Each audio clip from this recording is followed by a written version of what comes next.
Hi, folks, and welcome to Video Game Choo-Choo, the podcast where video games occur, allegedly.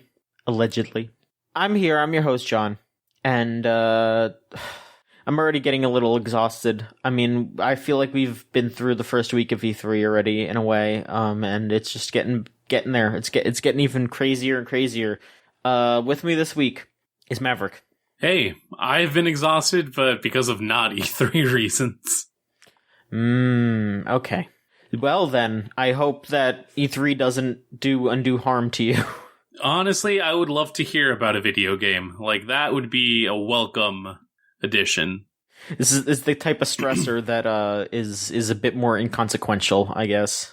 Yeah, you know, when is the last time that I, gripped my seat thinking, why didn't I hear about this getting released? Or, I've never gone sports Twitter reaction over not hearing about Bayonetta 3, you know?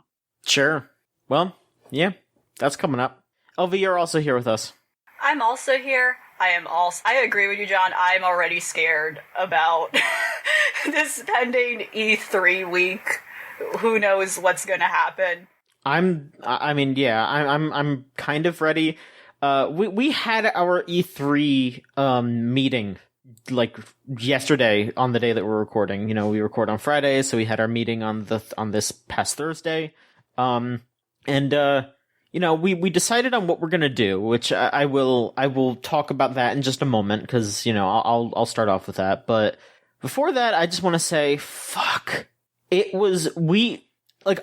think what we decided to do is for the better, and I think it would have been a good idea no matter what, would have happened with E3, even if we were just staying home and E3 was happening normally, I think this would still be a good idea to do what we're doing. But also, we really had to change what we were going to do just because we couldn't properly plan, to do how we used to do, write everything up. We couldn't do that because it wasn't like we could be okay, make sure that we have a good amount of people who are ready at this time, because they didn't have a time listed. So I couldn't be hey, maybe take some time off ahead of time, that. It would be the kind of thing where I remember a few years ago, people would be okay, yeah, I take the week of E3 off so we can, do stuff on the site. But we couldn't do that because we don't know what time things are supposed to be. We can't be okay, no, I can actually go to work on that day because, it's late enough. They haven't released the actual dates and times of a lot of things, and that's nuts. It's happening in a week and a half, a week in a week and 2 days. Basically, it is very soon that E3 is happening, and it is all so up in the air. And obviously, they don't have to, commit to floor space. There's no, they don't have to vacate a premises at a certain time to let someone else take the stage. But holy fuck, just complete disregard for everyone else's schedules. Not even just the press, this is quote unquote our job, but okay, so for us, it's quote unquote our job because we're not necessarily getting paid for it. But it is a lot of people's jobs to cover this. And then on top of that, though, there are still just the general fans who, they want to watch E3, and it's a fun thing to do. It's a fun, interesting, exciting kind. It is Christmas for gamers, but they can't properly plan around it, and that is just really crappy of the whole situation. And last year, it was way more understandable because the pandemic had just kind of hit, and people were kind of trying to figure out what they wanted to do, from home. But it's been a year, and the fact that I honestly feel like they had a better grasp of what they were trying to do last year than this year says a whole lot. But I guess I will just go ahead and speak on what we're planning on doing. So yeah, instead of just spamming out all the news stories and getting all that out, what we're going to be doing is, for each of the days of E3, which we are counting the Keighley Day, the Summer Games Fest, whatever the fuck it's called, and some of the other stuff. For each day of E3, we are going to actually be doing a write-up of, the most interesting things that we saw during that day. with like a pretty rotating group of folks. Like, it's not going to be the same people. It's going to be, you know, different folks writing about different things.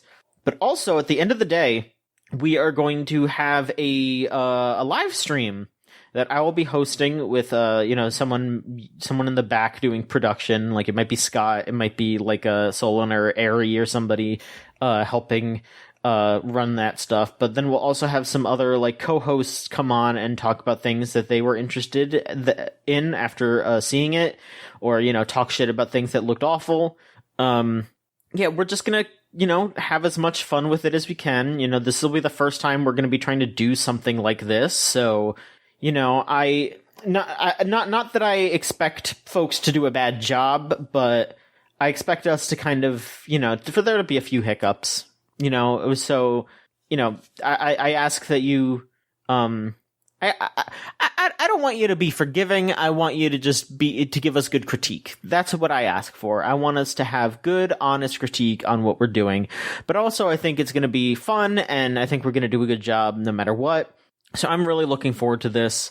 And I'm looking forward to just chatting about E3, chatting about games, having a good time, and watching the event.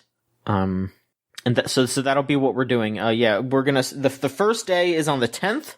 That is when, Keely's thing is. That is less than a week from now, actually. So, yeah, E3 is happening in less than a week from when we're recording. Dear God. But yeah, we'll have a stream that night, and then we're actually probably gonna skip the day after, just because, that is fucking nothing. Oh wait, no, we're gonna skip that for the write-up, but we'll have a stream as like a preview sort of thing. There may be some days that we skip doing the write-up, but, you know, for most of the days we're gonna have like a nightly stream. We are gonna skip the podcast that week. We'll have a podcast, we'll record on the 18th, but, you know, there won't be a podcast on, like, the 13th. We're not gonna release anything on that day. So don't expect anything then. And also, we're gonna skip doing Unlimited Railworks. So those of you that are, you know, going to be looking forward to that, we're gonna skip recording that next Tuesday.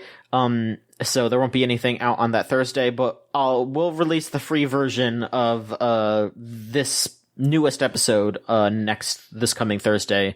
For those of you who just want to hear the anime predictions, that don't care about the games, you just want to hear us talk about anime, well, that will still be available for you. I'll release that earlier in the day, probably, so, you know, folks can listen to that whenever, between the Keeleys and our stream, I guess. But yeah, that will be our E3 plans. We'll be doing that next week up through, I think the 16th, maybe. It's a little hard to tell because, like, here, I have everything, like, written down. I mean, the 16th is when there's a Steam thing that starts, and Unreal has an event. I think we're probably just kind of like a wind down sort of thing on the 16th, though. But, I don't know. It is still kind of a little in flux. But, hey, we're less up in the air than the ESA is. So I think that we deserve a little bit of praise here, that we can actually get our shit together better than the fucking ESA, all right? But yeah, I don't know. Are you too excited to be doing this kind of stuff? Or is there anything about, I know we're going to have like a preview sort of deal, but is there anything about E3 that you're specifically looking forward to? Yeah, I mean, I'm specifically interested in what potential disasters might happen again, because that seems to, unfortunately, I'm not trying to be negative, but I am just very curious, like, especially in the light of everything that has happened this year. It is just, I am so curious as to what ultimately was the output of like everything at the end of the day. I always love being surprised, specifically, especially whenever there's always like a moment where you see like a great, like a potentially great independent game that's showcased and they actually linger on it. And it's like, oh, that's wonderful. That looks interesting. That catches my eye. I love being surprised by stuff like that.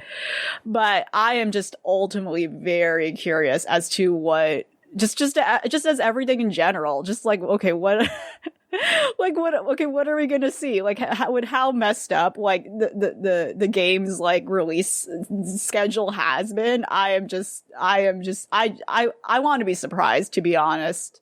I think that's what it is for me. I want to be surprised. So if I'm impressed, the impact of me being impressed is like much, it's greater. But then if I'm disappointed, I'm not going to be devastated, right? I'm going to go in kind of already like this might be bad, but sure. If something's going to wow me, I think the impact of that like is going to be much greater than me being like surprised that something is not going to be impressive to me.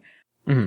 Yeah, I mean, can only put on my yellow polo shirt with the little zigzag on it, shave all my hair off, get ready to kick the football and get it pulled away from me with any sort of joy that I could find in thinking about, the classics of Metroid Prime 4, Bayonetta 3, the eventual rumored Mother 3 release. I know that one's not going to happen, but every year I try and kick this football, and each year formerly Reggie Fils-Aimé, now Doug Bowser, the football's like, will just pull this football away from me. Lucas's head. No, actually.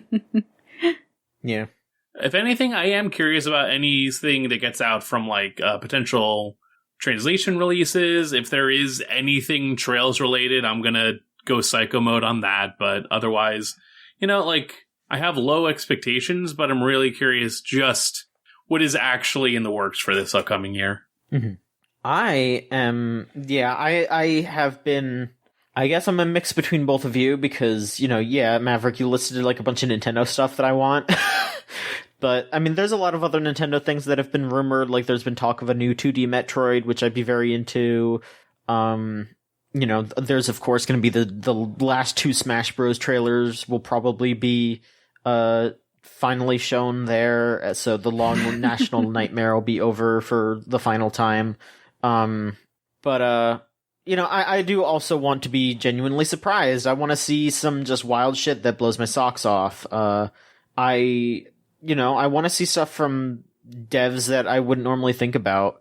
But there's also stuff, like Capcom has been fucking killing it lately. I want to see what Capcom's got next. I mean, all their Resident Evil stuff is out now. Like, are we gonna see like a trailer for the RE4 remake? Are they gonna start like even talking about 9 maybe? What are we gonna do?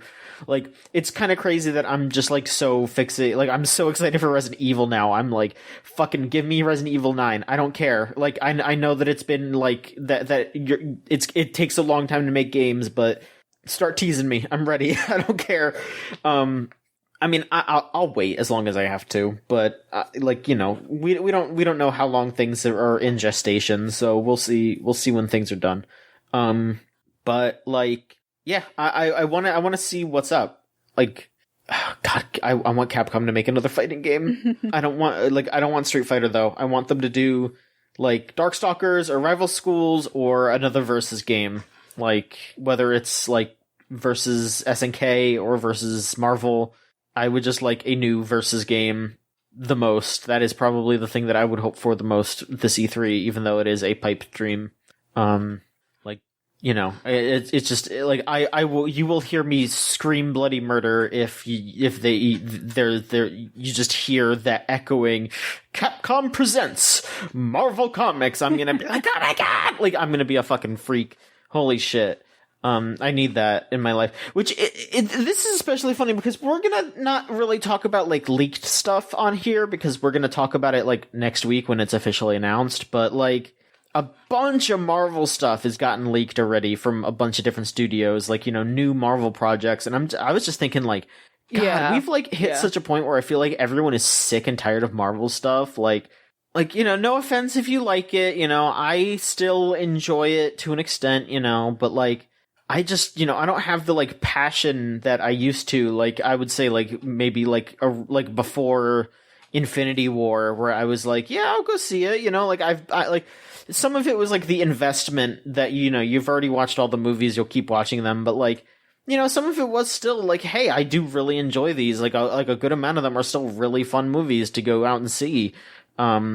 like, I remember in the lead up to Infinity War, I, like, explicitly was like, okay, I gotta catch up, and I, like, went out and saw Black Panther in theaters, and that was a good time, and I, like, rented Guardians of the Galaxy 2, and I think something else, like, I think it was Spider-Man, the first Spider-Man movie, and I was like, yeah, that's great, those were fun, those were good movies, and then, like, after Endgame, I was just like, alright, well, I'm done. Like, I haven't seen any of the newer Marvel movies after Endgame. Like, even though some of that stuff is stuff that I'd be interested in, like, you know, I still, you know, I really like that first Spider-Man movie. I would love to probably see that, that second one would probably be something I would like. And, you know, like, that, like, Thor 4. Right. I don't know, I might still go see Thor 4. Or, like, yeah, but still, it's not as much of a thing. But then, yeah, you look at, like, all these leaks and stuff, and it's like, there's, like, 4 Marvel games that are gonna get announced here, and I can't imagine who's, like, biting at the bit for that, you know? Like, so, I mean, I don't know, maybe that does mean that we'll get another Marvel vs. Capcom eventually, and, like, but that's the thing, is that, like, I'd be excited for Marvel vs. Capcom no matter what. Like, if the MCU happened or didn't happen, Marvel vs. Capcom is still Marvel vs. Capcom. That is a separate fucking thing, you know? Yeah. Like MVC 2 was, like, that came out in the 90s. That was when, like, you know, like, X-Men was big, but, like, everything else Marvel wasn't, like, anything, you know? It was like, yeah, people know Spider-Man, you know, people, like the X-Men are big, but, you know, like, nobody knew Iron Man. Nobody gave a shit about, you know, like Captain America even, you know? Like, they were, like, they were neat characters, you know, like, for fighting games, but yeah, like, back in the 90s, it was straight up like, yeah, I know Iron Man from Marvel vs. Capcom, and nowadays it's like, yeah, I know Iron Man because he's been in 17 movies, and, you know, Robert Downey Jr. is him. Which, yeah, I mean, that is a very interesting thing to think about in general, just, like, how all of those characters, you know, became household names, when, for the longest time, everyone was just like, who the fuck is Thor? That was a tangent and a half. That was just kind of me really talking there. I apologize, but it ties into how I think this oversaturation of Marvel stuff now in games too, like the fatigue of it. I think it very much is tying into, like, yeah, here's our 4. I don't know. I don't know if there's going to be, like, explicit ties to, like, the upcoming movies in this current phase, but they're just on a roller coaster. They're not getting off. And I think that's just unfortunately the effect of it. Right. It's they just want to cement their place in pop culture. That's really what it is. Yeah. 'Cause I will say, yeah, I mean, it's just interesting because, like, it feels like it's happening all at once, like, now. And it's funny because, like, none of these games so far have been tied to the movies. Like, you know, like, the Sony Spider-Man games have been just their own thing. Yeah. And then they had that Avengers game, which was its own thing. And, like, it was almost too much its own thing, you know? 'Cause, like, in a weird way, it's like Spider-Man kind of got away with being whatever it wants to be because, you know, like, Spider-Man has always been popular.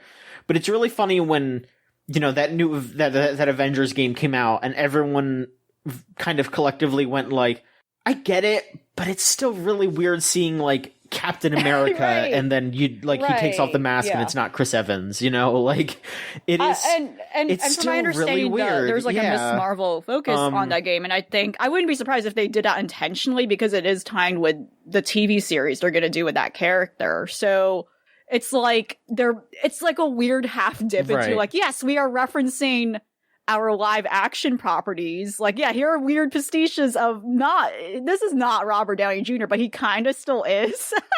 But that's not his voice. That is, you know, so, but then they're kind of still referencing that stuff, but also not. I don't know. It's like it's a little weird how they're dealing with this stuff, trying to make it distinct, but they're still trying to remind you of, like, the MCU specifically.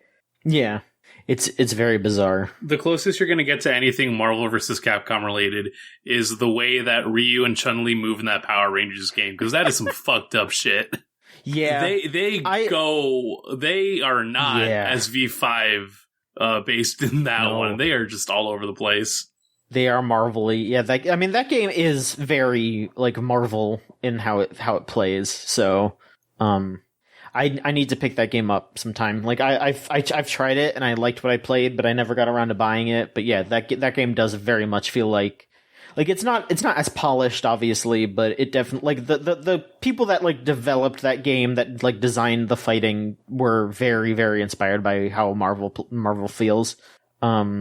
Like Marvel 3 specifically, because there is very much a difference between like 2 and 3. Because like I feel like Marvel 2 was like, you know, inspired Skullgirls a lot, but I think like Power Rangers is very much Marvel 3. Which, hey, Marvel 3 is like maybe my favorite fighting game. So hey, all right, I'll take it. But yeah, the E3 is happening next week, so don't expect a podcast, a regular podcast. Just, you know, we'll be back later. But for now, I guess we should check in with everybody. Let's talk about some games that we've been playing and also look at the news that happened this week. Because, hey, there was some news. A lot of stuff has been going on, I guess, pre-E3. Or just, like, the E3 that has encompassed the entire month of June. This is just... we're just going to call it June 3 now instead of June... They're gonna amend to 3 at the end. But yeah, let's hop around a little bit here. LV, yes. You seem to have played 2 visual novels. Okay. Tell us about both of these games. So I think this is the first podcast since Pride Month started, right? It's like, whoa, happy Pride Month. We're here. I played 2 very distinct visual novels. Both of them are kind of considered old at this point, so I'm kind of perusing through like a lot of stuff I haven't played, or rather haven't played in a while. So I'm like, oh, okay. I'm just curious how does this feel today? How does this feel different compared to like when I first played it? So I'm gonna go a more wholesome route first. I'm gonna go for the less a less charged one. You know, since I mentioned Pride Month. Okay. And I just want to give a shout out to Itch out there supporting all the queer creators, anyone who identifies as such under that label. Mm-hmm. Giving them a platform to do so, in which, Steam is still really weird about it. And I don't know if there's like a double standard going on intentionally or not, but, I played this game that is a very short, simple visual novel that you can easily play within an hour. I highly recommend it. I think it's free as well. And it's called One Night Hot Springs.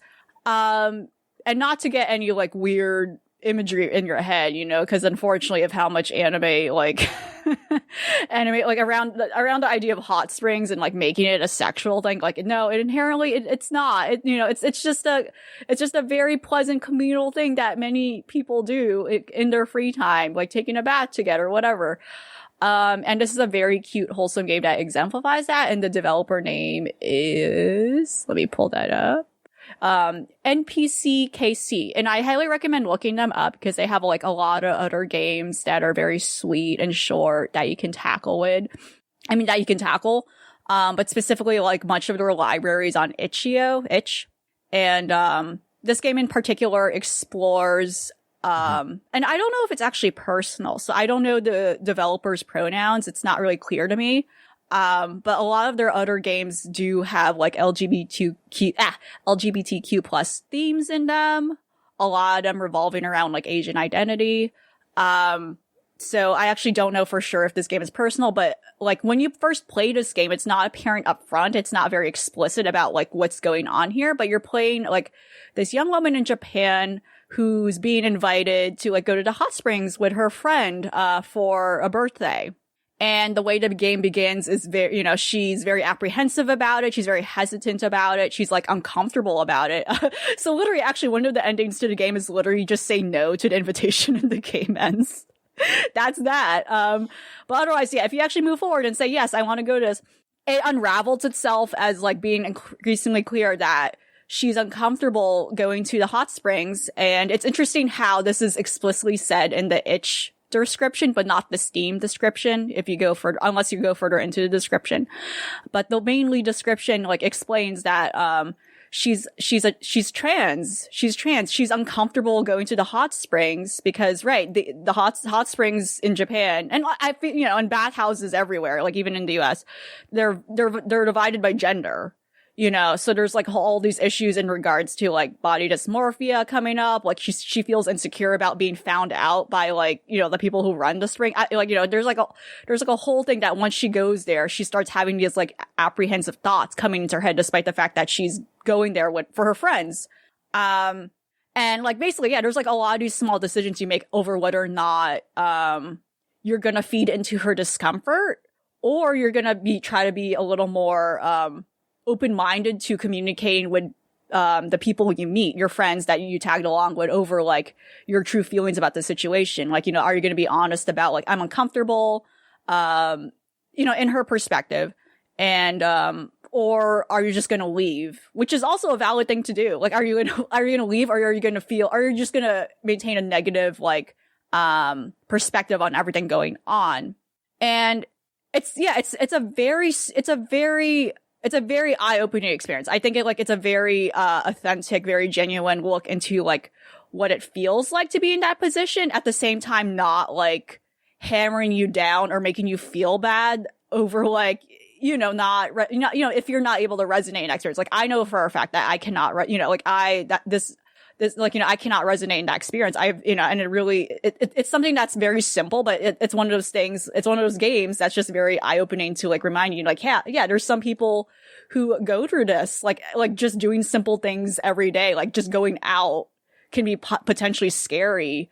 And the game makes a great point about like, you know, being open-minded to these things. Like, if you're a friend or an ally to someone who's going through this, like, you should definitely like extend your hand out and like be open to their feelings, and always like being aware of like what potentially might be discomforting to them. And ultimately the game has no bad ending, right? So like it doesn't it doesn't make you feel bad. Like if you decide to make the decisions over like, oh, I just want to leave early, or like just having a sour time, like it recognizes all those feelings are valid. And like, that's very nice to like make that clear. Like sometimes these things don't work out, and sometimes you just literally had a shitty day and like, you didn't feel like your situation was accommodated for, and that's fine. Those are all valid.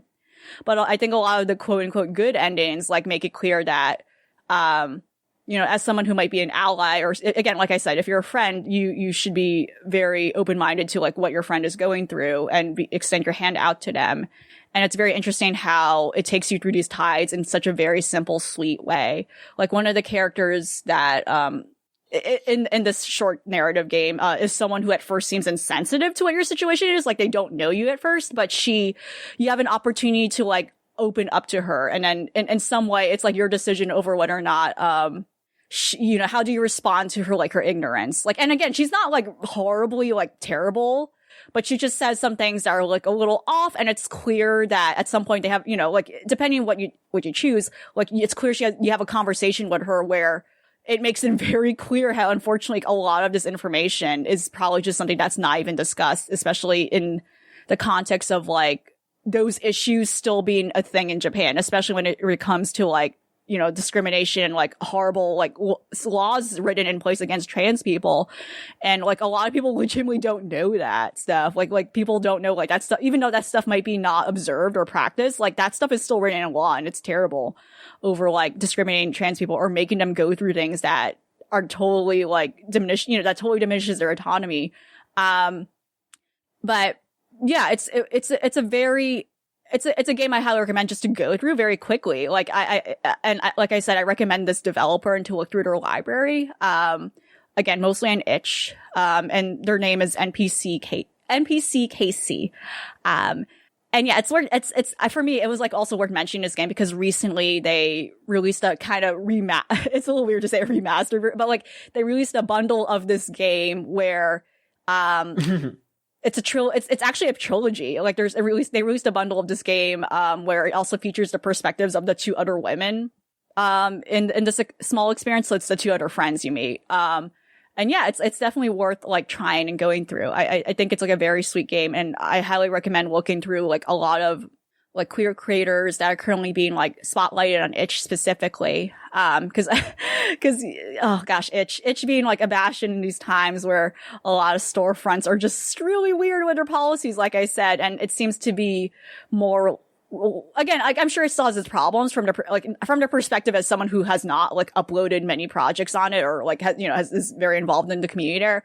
But so far, it's definitely a very it seems to be the most inclusive community in terms of like all the other game storefronts when it comes to like sharing these projects like that explores these issues without being pushed down or being subjected to very weird double standards in policy, right? It's not the Wild West, because I feel like when you say something like, oh, it's the Wild, like that's like a bad thing, but I would say it's a very it's currently a very limitless environment where I think it's a great place to find like marginalized creators and to support them more, in which places like Steam so far are still very hard to get into, and there's like very confusing rules as to what you should do as a creator, right?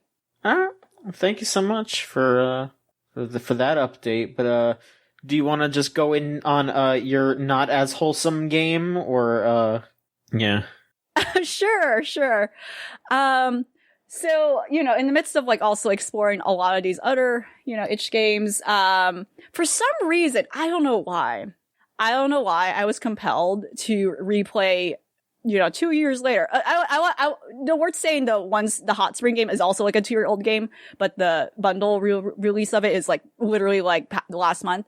But for some reason, like 2 or so years later, I think it's more than 2 years actually. I think this game is much older than I think it is. I, for some reason, decided to replay Doki Doki Literature Club. And I don't know why. I was possessed by something. I don't know. And not to say I did not have this is a weird game to talk about, because it's like, yes, I had a negative experience with this game, because that's what the game is supposed to make you have. Like, you're supposed to have a negative experience with the game. And wow, yeah, I don't know. I don't know if I have like mixed opinions about it in a sense. Like, I guess maybe I don't know my own opinion on it still. Where I think the game succeeds is that it's very brilliant in its programming, because to this day, I still have many questions about it. And I don't know if it's worth re-explaining the game, because I don't know, like, this is a game that has been very notorious, like, in its time, and I don't know if it's worth re-explaining this game, but I guess I'll just briefly say, if for some reason you don't know what this game is, this is a visual novel / dating sim, where, it's very cliched on the surface, very cutesy, like, the anime style, like, but it makes it clear up front, and it gives you, like, a content warning saying this game is not suitable for children. Like, there are very disturbing, like, themes and imagery that goes into it, and, like, it lulls you into this comfort that, yeah, you're playing a normal dating sim. Nothing bad. And then, like, it eventually, yeah, shit hits the fan, and, like, all this terrible stuff happens with the game, which, not only involves, like, taking the story and narrative into, like, a very dark, disturbing path, but also, like, doing very interesting game-breaking mechanics that I have yet to still see in other games that are trying to emulate what this game did, to be honest. And I think that's where a lot of the brilliance in the game shines, as opposed to what it was trying to say specifically. Because, yeah, as I was saying on that track and getting off of it, I have still so many questions of how the game's programming works. And it's very fascinating to me that something like this holds up. And again, like I said, I don't know if it holds up per se in, like, what it shows and explores. I don't know if some of that stuff is a little poor in taste today, or rather, like, there could have been better ways to explore stuff like that. But it's very fascinating to me, especially, like, in making a visual novel where it's so easy to break something. It's really, really easy to break something. And, like, the game encourages you to break stuff and look through the files of the game to mess around with it and open up things that unlock. And again, this is another game where it's, like, kind of short to play. It's, like, a couple of hours if you're taking your time with it. But where it breaks, it doesn't break the rest of it. Like, it breaks, like, in such a way where it's very tied with what happens in a very chronological way to the story, to the narrative. But even though you mess around or delete something, like, you're supposed to do that, right? You're supposed to do that at some point, or maybe you choose not to.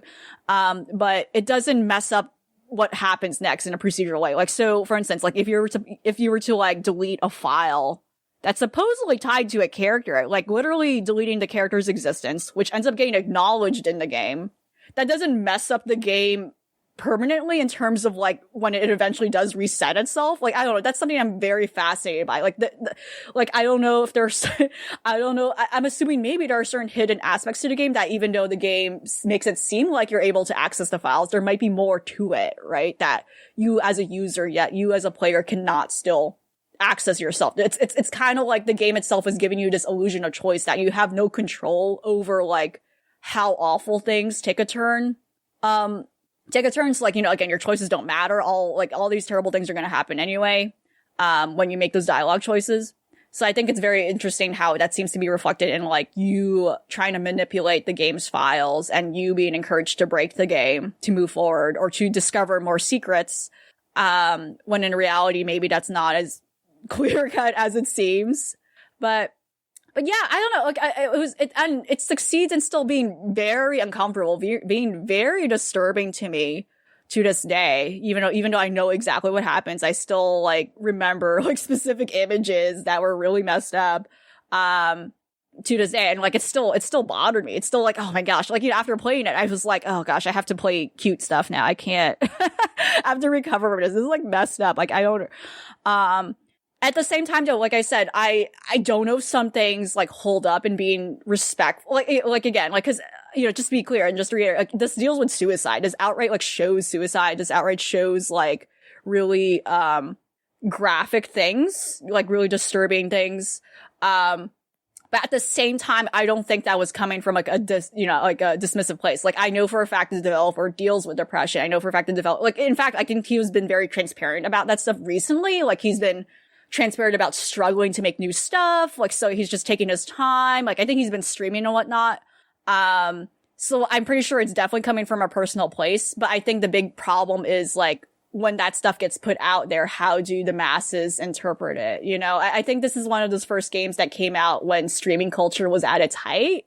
So now you have like a lot of, like the whole thing where people like play horror games or games with jump scares. And that was like the whole big deal. I don't know. What did Five Nights at Freddy's come around? Yeah, it probably came out around this time too. And like, yeah. So then I don't know. It was around then. There's an aspect to this thing where like, I know this game was trying to like put out a specific message out there, but then in the end of the day, it kind of ended up getting translated in such a way that I think that defeats the purpose of the message.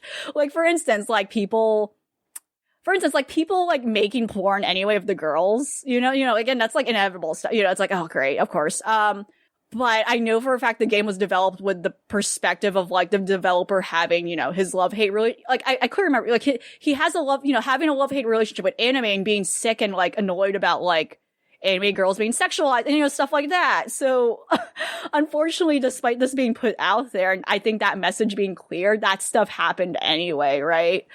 But nonetheless, like I said, I think like it's less of what the game was trying to say, because it's not saying anything new, right? There have been many visual novels that kind of were subversive in this way, where they broke the fourth wall and were shaming you for playing it, like there were other games that have done those things. But I think its execution is very fascinating to this day to me. I have not yet seen something like it that has done something in that way with visual novels.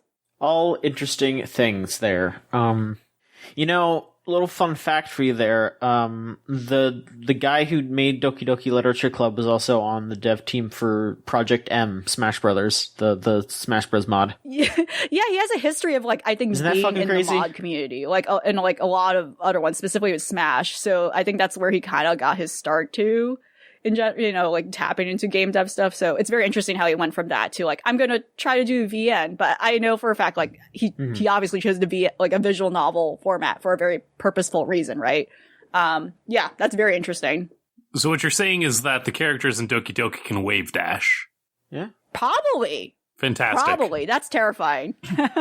Also, I was slightly wrong. I don't know if he worked on Project M, but he did a 20XX, which is just a melee mod for tournaments, to kind of like help with like training mode stuff and, make it so tournaments can be run easier for melee.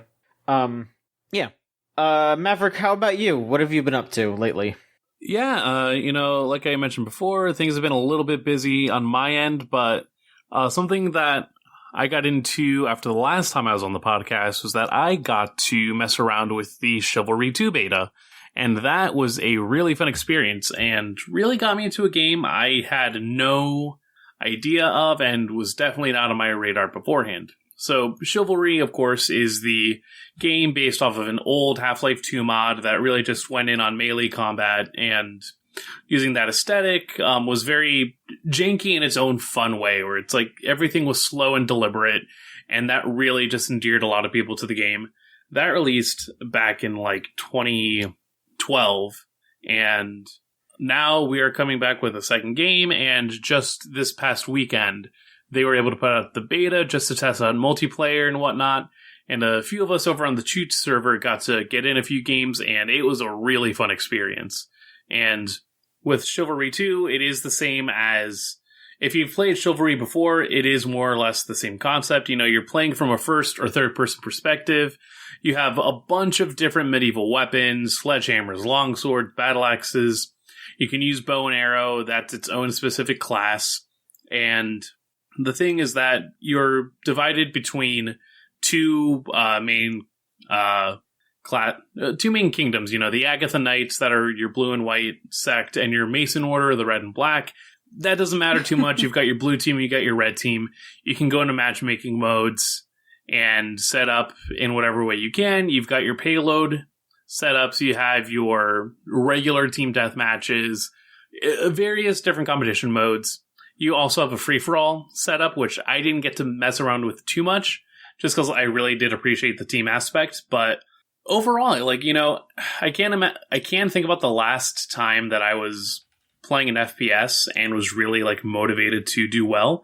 This was at least a good re-entry back into just getting into that kind of territory. I will say that when we were trying to get everyone together, one of the biggest hiccups was trying to get a party together, and that it was maybe half an hour spent trying to get everybody friended on the Epic Game Store, because that was where the beta was exclusively. From there, having to just check if everyone was online according to the actual game, and getting out of the game, logging back in, resetting the Epic Game Store, getting back in, just a lot of trying to turn something on and off to see if it'll work. And by the end of it, we found something of like a midpoint where we could go ahead and say, hey, someone join a game, join a server. If we can hop into that server, everyone just crowd it and fill up the rest of the queues, which for the most part worked out. And at that point, like, we were able to just mess around and have a really good time. I'm really excited for the game to actually release in full in a less than like a week. It comes out in June 8th, but I'll definitely wait for it to be on sale or to just have a little bit more in my pocket for me to go into it. But I will say, it's a lot of fun. There is a specific jank in terms of being able to have buttons designated to stabbing, horizontally slashing, and overhead slashing, where part of it is that you have to outmaneuver your opponent. You have to get a little weird with it. You know, countering, dodging, and parrying are all components of just having to maneuver your camera quick enough in your actual movement positioning that it all feels very unique to the standard flow of FPS. You know, it's good that it is set as a medieval piece of shit, for lack of a better term, because so many like FPS strive on trying to be sleek, stylish, and very quick. I think it's good to say, like, you know, the backdrop is that we are in medieval Europe. Everyone's diseased and dying.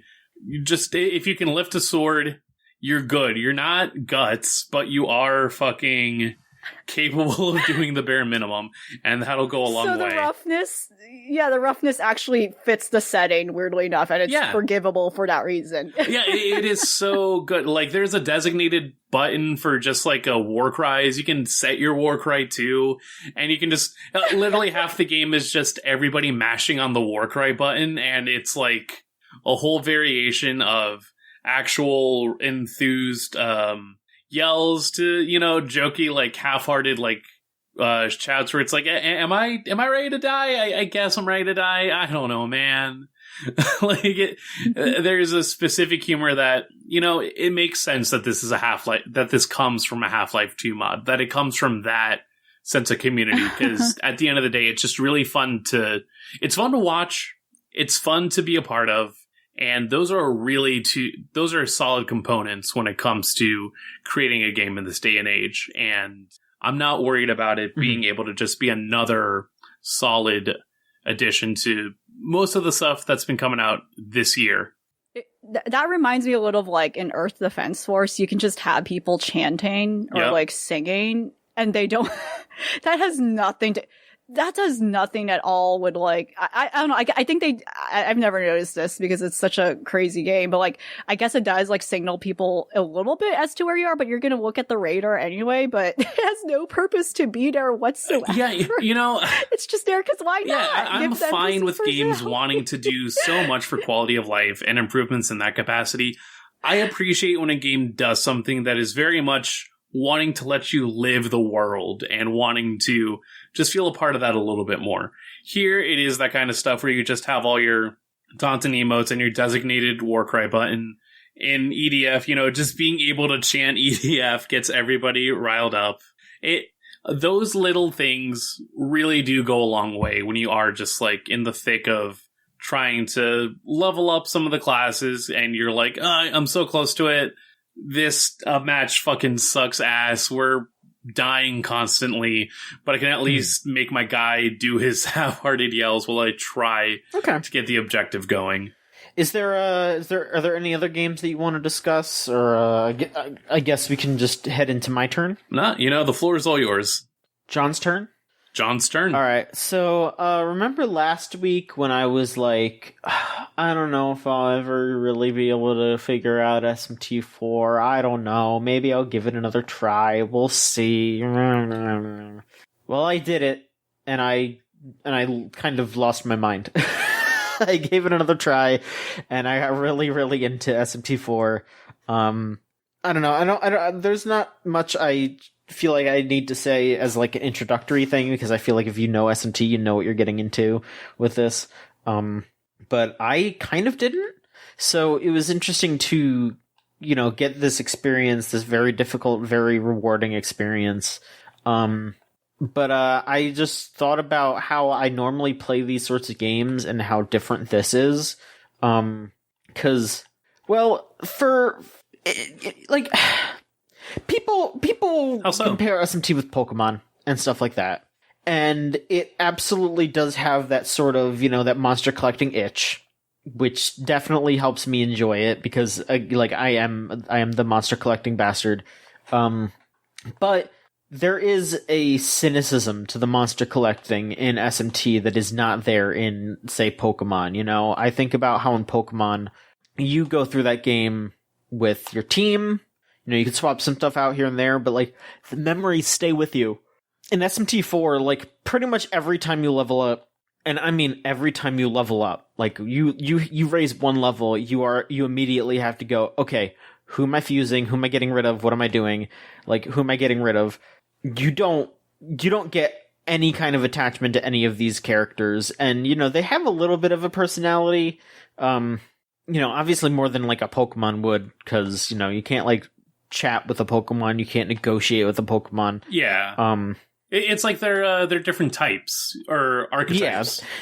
Yeah, they do have specific archetypes of their personalities, though. So it's not like it's not like they sat down and then were like, okay, Pixie's going to have all these different responses, and then Jack Frost will have these responses, and Mara will have these. Mara might be Actually, I might be picking a bunch of characters that do have specific responses because they're popular. So maybe I'm wrong. Well, no, it's I did play a little bit of SMT4 way back in the day, but I know what you're talking about, where it's they're at least distinct in terms of here are the ones that do the beast speak and very limited English. Here are the ones that are kind of sassy and kind of flirty with it. Here are the ones that are noble and very dignified. Yeah.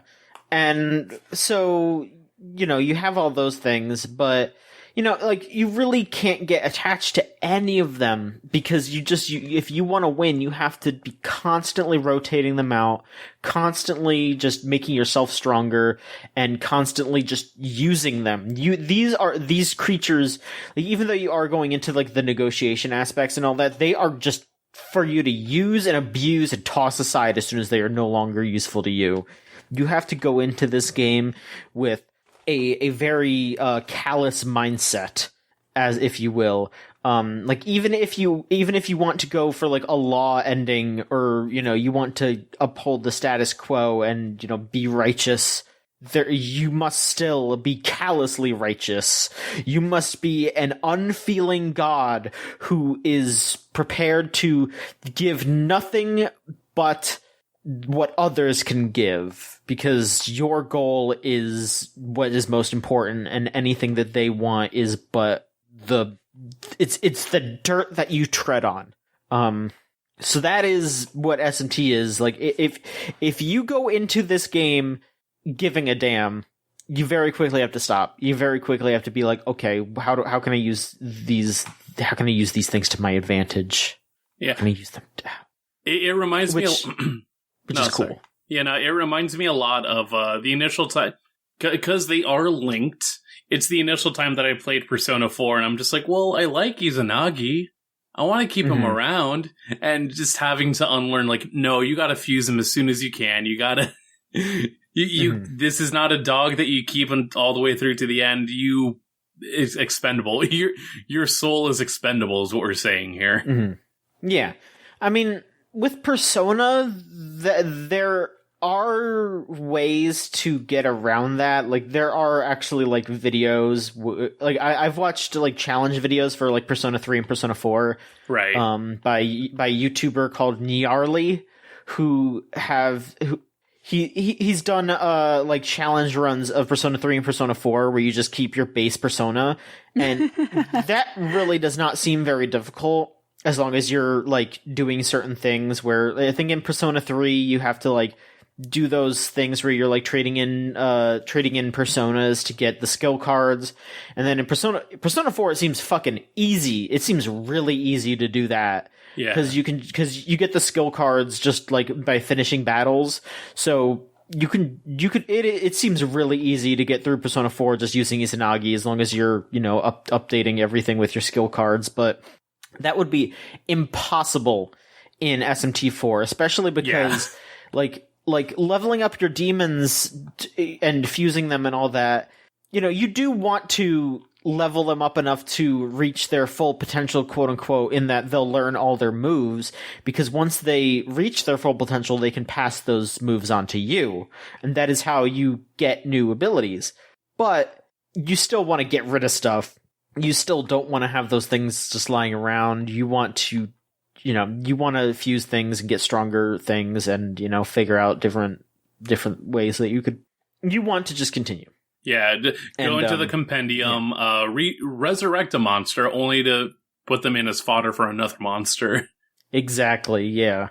You know, correct me if I'm wrong, but I assume Yu-Gi-Oh! Works a bit more like that then. Perhaps. Yu-Gi-Oh! Is maybe less of a, you know, I would say it's maybe a mix of that, because, you know, you have your combo pieces, you have the monsters that you want to, like, summon to bring things out, to get different spells, to do all that, but there are still, like, boss monsters that you're working towards that you'll, like, want to keep and want to, like, bring out.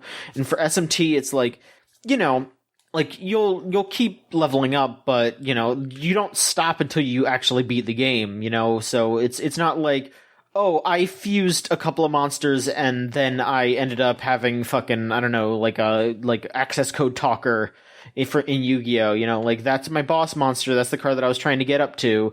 Like, no, you're constantly getting rid of stuff, and you're the monster, the demon that helps defeat one boss and is your, like, go-to demon at one point of SMT4 within, like, an hour is dog shit, and you have to get rid of them so you can and you have to fuse it away to get something stronger. Like, it is like hour to hour changing of the times, and that is really cool, but it can also be pretty overwhelming.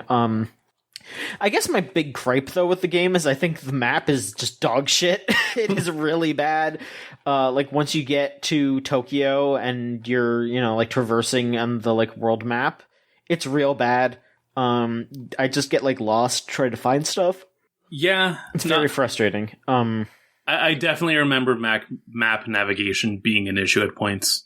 I'm still very invested with it though. I am super enthralled, just like, figuring out those battles, because like the battles in this game are 100% like the core conceit. Like, the story is interesting, the plot is interesting, the things that they present to you are interesting, but overall it is very much like, okay, I need to prepare for this battle and then I need to overcome it, which in a way is also kind of part of the plot. Like, it is about humanity overcoming what is felt to be their destiny. It is about, rejecting what you have been prescribed in life and trying to make something yourself, or uphold the status quo. There are multiple routes you could take. I mean, there's the law, there's the chaos, and the neutral route. And, even neutral isn't necessarily like, oh, I'm just going to sit here and be, passive. Like the neutral route is actually like still an active route, which I think is very interesting. I'm not 100% sure what I'm leaning towards. Like, honestly, I'm sure that there are like, like step-by-step guides, because it's mostly just like answering questions or like, doing specific things like, like sparing or killing a character. I have just been like doing what I would do, I guess, just like answering how I would answer, and then whatever ending I get is the ending that I'll get. So I'll see how that goes. I might not get the quote unquote true ending, but it'll be my ending, and that's what matters, I suppose. But yeah, I got very into it. I will probably pick up the 3 remake eventually. I have other stuff that I want to play, but, for now, 4 is, like, hitting me real hard. But the other stuff that I've been playing, though, is I finally got around to finishing No More Heroes 1 on Switch, so I have finished my replay of that game, and I'm on to No More Heroes 2. And No More Heroes 2, I have a lot more nostalgia for. It, like, tickles my synapses a lot more than 1. Like, 1 has a lot of cool stuff going for it, and it is a very, very good game. But there's just something about the bravado, the machismo of No More Heroes 2 that I just eat up more. It is just such a full of itself game that knows what it's doing, knows where it's going, and knows just how fucking stupid it is, and I love that. It is just, it is my kind of game. I will say that playing 2 now, all these years later, I definitely understand why people were disappointed on a gameplay level, because the actual action missions are so short compared to 1, and the game is just nowhere near as vibrant and lively as No More Heroes 1 was. You don't have that open world. The levels are way shorter, even though there are more assassins to fight. It definitely feels like they wanted to focus more on the boss battles than anything else, which, I respect, but I don't know if it fully worked. Just because, I do wish there was just a little bit more to kind of do and fuck around with as you're progressing through the game. But it like, just from what the trailers have shown, it seems like No More Heroes 3 might be like a middle ground between those two things. Like, I mean, hell, the open world is back in 3. So yeah, I'm definitely interested to see how I feel with 2 after I've finished it. I definitely want to replay Travis Strikes Again, even though I did play that like fairly recently. I just want to have that fresh in my mind when 3 comes out, because that's coming up. That's like 2 months away and change, like maybe a little less than that, or maybe a little more. I'm not 100% sure, but that is dangerously close, and I am extremely ready. I mean, if I get a code or something, it'll probably be a little sooner than that, which is honestly kind of scary. I'm a little scared about that, like just one day being like, oh God, it's here. Oh, that's going to mess up my day in a way. But yeah, I'm enjoying it a lot. I legitimately think, like, cause I love, No More Heroes 1 soundtrack. I really like, God, I'm gonna. You got this. Masafumi Takada. I wanted to make sure. Listen, I have this fucking. I have a fucking. I have a complex with Masafumi Takada because I spelled his name wrong in a Danganronpa review like years ago. So now I'm like constantly worried I'm gonna get it wrong. Like I'm confident saying like all other kind of shit. I am just so scared about Masafumi Takada. I don't want anyone to yell at me. Anyway, I love Masafumi Takada's music like so much. Don't get me wrong. Like fucking Danganronpa soundtrack, classic. Love his shit. Love his Smash Bros songs even. Hell. But No More Heroes 2 soundtrack. I think No More Heroes 2 soundtrack is maybe my favorite soundtrack in any video game ever. It is so fucking good. Just banger after banger after banger, non-stop. I'm so glad I have the full soundtrack on CD. Like, that is just something that I can just pop in while I'm driving, and like every single song is a fucking banger. I don't have to skip any of them.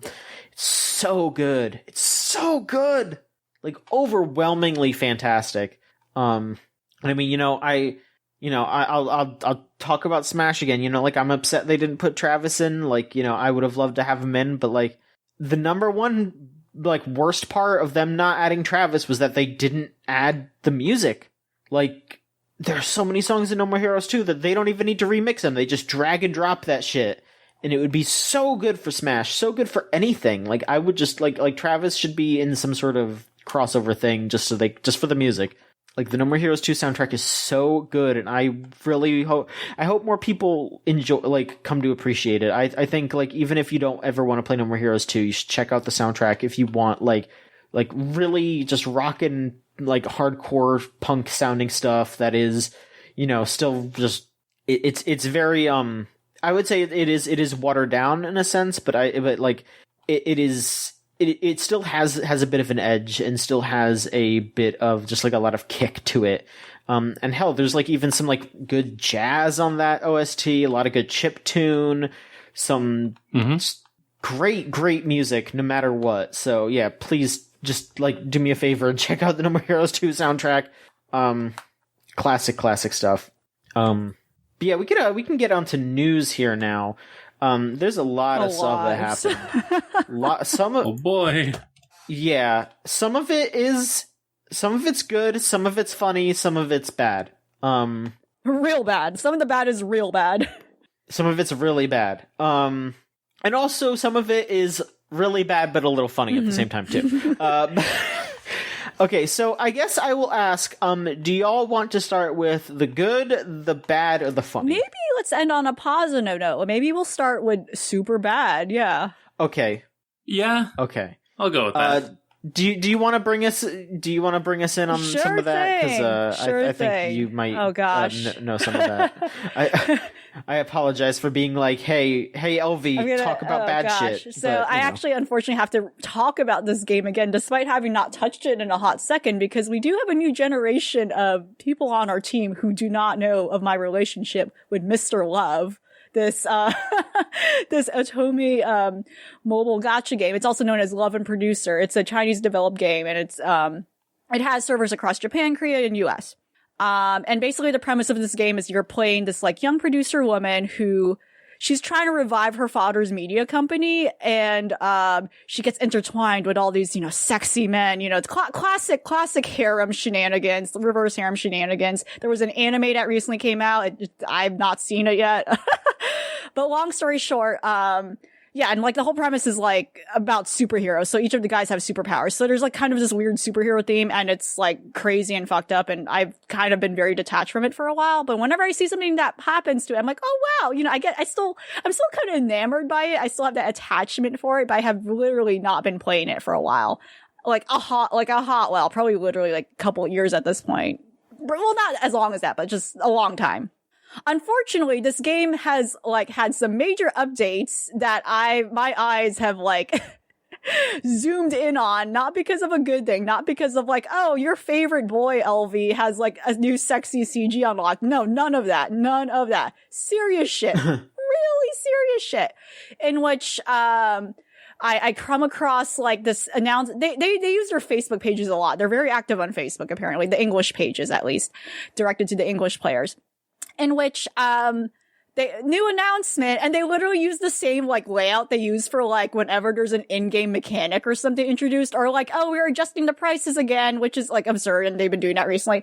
They literally use the exact same cute like filter announcement thing, like template they use for like all their like other things. So if you see the aesthetics of this game, you would know what I'm talking about. It just looks like a cute Instagram filter thing or whatever.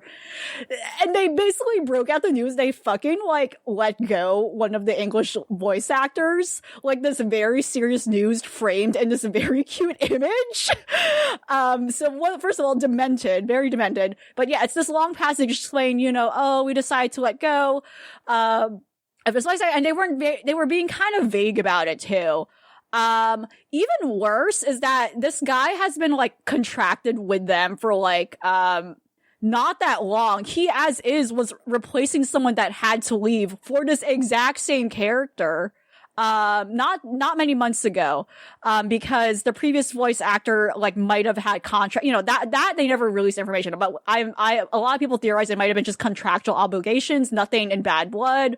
The previous voice actor must have left because he had stuff. He probably has future gigs with Disney that he's still under NDA with, and that's a conflict of interest. So he probably just had to leave. This new voice actor, Jonas Scott, has literally been just playing Victor, this character, for only a few months at this point, or has provided lines for a few months at this point, and they decide we're going to let him go. And people quickly found that he tweeted that I believe he is deleted by now, saying made a mention that Taiwan is a country. Taiwan is a country. That's all he had said. Like, and I think he had like some emojis attached to it. So people made the connection that he might have been actually fired. He did not leave on like amicable terms. Because why? That's, red flags. Like, why is this person leaving already if they've only been working on this stuff for a few months, if not less? Mm-hmm.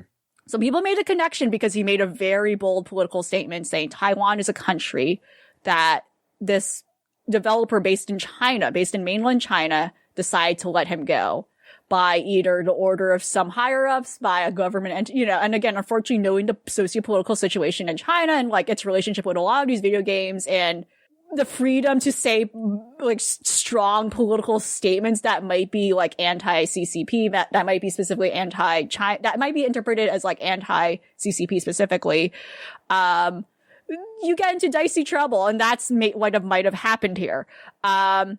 It's worth mentioning today is the anniversary of the Tiananmen Square massacre. I need to point that out. It is June 4th. It's the anniversary of that. And if you've been watching or in the know of recent international news, a lot of the Hong Kong protests have been resuming as a result. And they have never not stopped, but they're kind of going back into further force because in addition, I think vaccination is now rolling out in Asia, and there's some interesting, like, utter, like, very heavy stuff in regards to the socio-political relationship with China and Taiwan. So all of this is happening at once. And I'm not going to go further into, like, what's going on with Taiwan and China specifically. There's a huge geopolitical history that I recommend you just look up yourself. You make your own opinions about it. I know for a fact I'm going to say up front, I will have a bias about like my stance on what's going on because I am Southeast Asian. So I will make that clear. But there is like some tricky things going on in regards to like vaccination distribution in China too. That's like, unfortunately, like putting Taiwan in a weird spot and like, again, like just resurging of like a lot of like these tensions that have always been an issue so long to this day are still not resolved. And unfortunately we see it surface up. So after that, of course, if you mess with like crazy, like horny fangirls, you're not going to get to see the ire of it. So in addition to the fact that a lot of, I think, admittedly, as like, someone is like myself, admittedly, like a lot of players of this game are also like older women. They're like adults. They're not just teenagers. We're going to have some people here who are like pretty socially conscious and like know what's going on. So, a lot of the English language social pages are now being spammed by people saying hashtag Taiwan is a country and other things like that, saying, hey, like pointing out like, what the hell is this? And following that quickly within the same day, like this has all happened today, June 4. A few hours later, Jonas Scott's fellow colleagues, other voice actors, have said, I am going to step down from my role until my colleague gets his job back.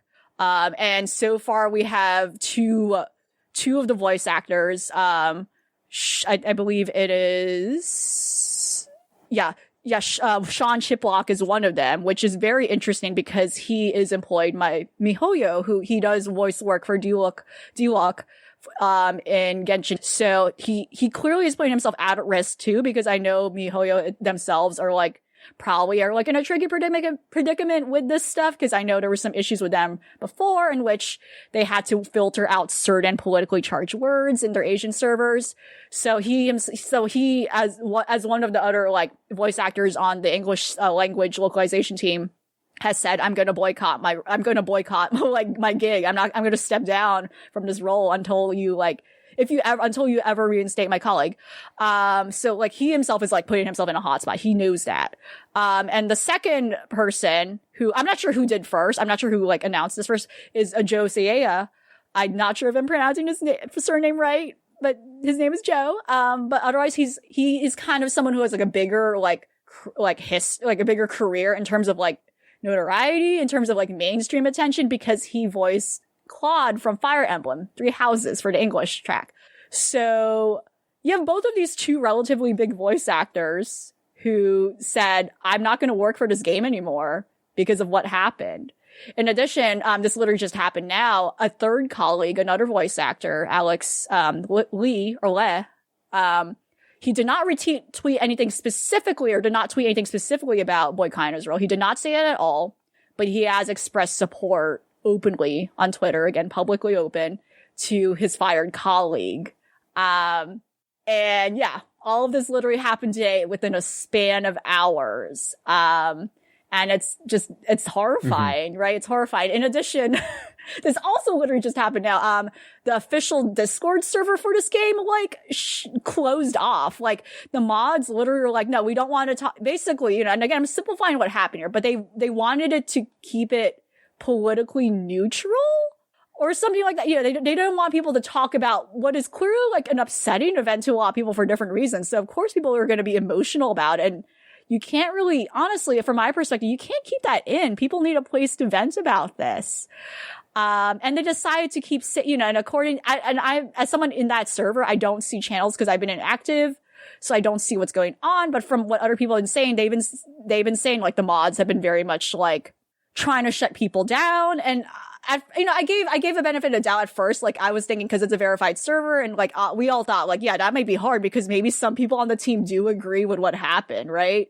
But at the same, and I also thought maybe there's official staff members in the server, but that's not the case. It seems clear that they very much made this out their own decision that they do not want people to talk about this very politically charged event on the server, like at all. There was no space for them to vent. And they ultimately just shut down the server completely. I think what's most upsetting about this is that one of the mods like left a very condescending statement calling people immature, as if because people do not listen to mods, which is very stupid. And like, I don't know, this is something that's pending specifically with the Discord team, or like over like, man, I hope they don't run other servers. I don't want to be part of that. Like, if you're going to be unprofessional like that. But anyway, that's like straying from the main point, because that seems to be specific within like how the community is handling it. But yeah, I think this is an appalling event, me personally, because it's less about like one's opinions on the socio-political situation going on between China and Taiwan and like the Tiananmen Square stuff going on today. But the fact that there might have been a breach in contract, and it's not clear to me as to why this assertion of basically at will employment, like we're just going to fire you because we disagreed with what you said. I'm not sure why this had to be done to the American team, right? Like these American voice actors that technically have no influence in their main demographic in China, where I would see that being a concern. Like if I were to see like maybe someone directly from the Chinese voice acting team, like maybe say something like that, it still sucks, but I can see why they would be in huge trouble. And I wonder too, if maybe they were really banking on the international like success of this game, even though it's not a lot, it's not huge, right? But like, I think they really had like a perception of like how far the international numbers of this game is and how much fans are, I am a huge fan of the English voice actors. Like I whenever I played this game, I only ever played with it. I really loved their act. Like I didn't really play with the other language versions on, but I played it with the English voice actors, and I think they understood that, yeah, the international audience of this game is very present. There is numbers there, and we're just going to stamp this down before, it goes too far. And, we've heard other perspectives too, where it's like, maybe a lot of this was not coming from the government. Maybe a lot of this was not even coming from like actual like people like with authority to say anything. But like, admittedly, yeah, maybe unfortunately there are people in this company who agree with this decision and think, yeah, this makes sense. Yeah, totally. In addition to the fact that, there might have been also an overreaction to potentially trolls and people on the side of that opinion to this American saying this stuff, like I wonder, I think it could have been a combination of both, but yeah, it's a very appalling situation, I think, that has like stomped on an employee's right to say what they can on their personal social media channel. Cause like what has been reinstated by the fellow colleagues that have cued in on saying like, hey, none of this stuff was in our contract. None of this stuff has been stayed over, like they made it clear that like we've been only beholden to like NDAs and not shit talking the game, but there was nothing about like us still being able to freely use our personal social media for whatever we want.